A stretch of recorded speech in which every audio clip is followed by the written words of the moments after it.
السلام علیکم ورحمۃ اللہ وبرکاتہ۔ بسم اللہ الرحمن الرحیم۔ دوستو حدیث پر خود بھی عمل کریں اور اپنے دوستوں کے ساتھ ضرور شیئر کیا کریں۔ جزاک اللہ خیرہ، اور چینل کو بھی سبسکرائب کریں۔ ابی شریح الخزاعی رضی اللہ عنہ قال خرج علینا رسول اللہ صلی اللہ علیہ وسلم فقال، ابو شریح خزاعی رضی اللہ عنہ سے مروی ہے، کہتے ہیں رسول اللہ صلی اللہ علیہ وسلم ہمارے پاس آئے اور فرمایا، ابشروا ابشروا الیس تشہدون اللہ الہ الا اللہ وانی رسول اللہ، خوش ہو جاؤ، کیا تم گواہی نہیں دیتے کہ اللہ کے علاوہ کوئی معبود برحق نہیں اور میں محمد صلی اللہ علیہ وسلم اللہ کا رسول ہوں؟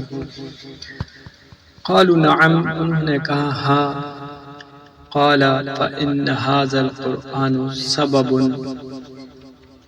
آپ صلی اللہ علیہ وسلم نے فرمایا، یقیناً یہ قرآن ایک ذریعہ رسی سیڑھی ہے، طرفہ بید اللہ و طرفہ بایدیکم، جس کا ایک سرا اللہ کے ہاتھ میں اور دوسرا سرا تمہارے ہاتھ میں ہے۔ فتمسکوا بہ فإنکم لن تضلوا ولن تہلکوا بعدہ ابدا، اسے مضبوطی سے پکڑ لو کیونکہ اس کے بعد تم کبھی بھی گمراہ اور ہلاک نہیں ہوں گے۔ قرآن میں بھی اللہ تعالیٰ کا فرمان ہے، آیت نمبر 103 سورہ آل عمران،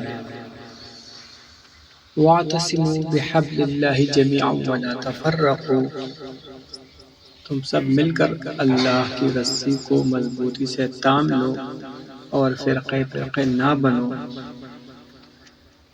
اللہ تعالی ہم سب کو فرقہ بندی کے عذاب سے بچائے۔ حدیث کا حوالہ بھی سنیے، صحیح حدیث ہے، السلسلہ 920 نمبر حدیث ہے، کتاب ایمان، توحید، دین اور تقدیر کا بیان۔